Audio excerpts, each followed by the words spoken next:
जब हम अशोक का नाम सुनते हैं तो मन में एक चक्र, 4 सिंहों वाले स्तंभ और महान सम्राट की छवि उभरती है।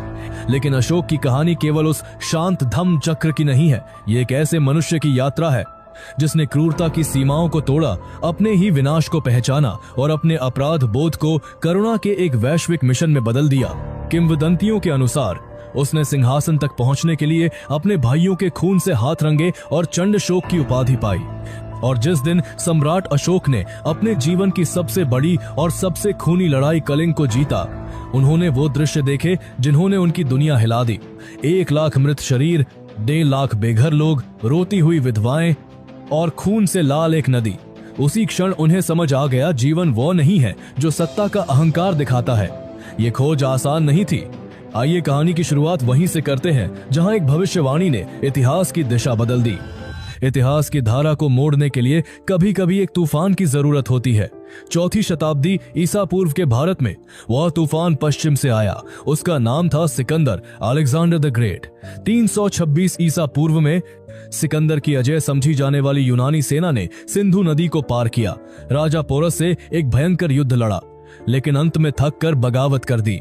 सिकंदर को वापस लौटना पड़ा।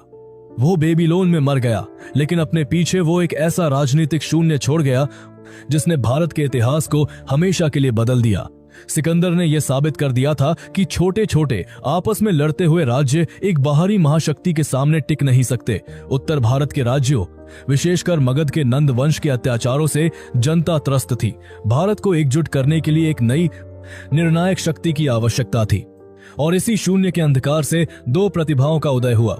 एक उग्र बुद्धिमान गुरु आचार्य चाणक्य और उनका चुना हुआ शिष्य एक युवा योद्धा चंद्रगुप्त मौर्य।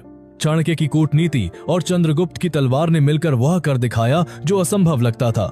लगभग 322 ईसा पूर्व तक उन्होंने नंद वंश की विशाल सेना को पराजित किया, उनके घमंडी राजा धनानंद को मार डाला और मगध की राजधानी पाटलिपुत्र के सिंहासन पर अधिकार कर लिया। ये किसी एक राजा की दूसरी राजा पर जीत नहीं थी, ये भारत के पहले विशाल एकीकृत मौर्य साम्राज्य का जन्म था।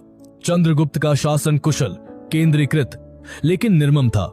चाणक्य के अर्थशास्त्र में लिखी कठोर नीतियों से यह साम्राज्य चलाया जा रहा था।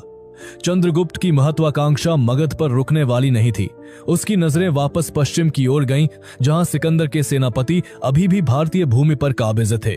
लगभग 305 ईसा पूर्व में चंद्रगुप्त का सामना सिकंदर के सबसे शक्तिशाली उत्तराधिकारी सेल्यूकस प्रथम निकेटर से हुआ, जो अब बेबीलोन और सीरिया का राजा था।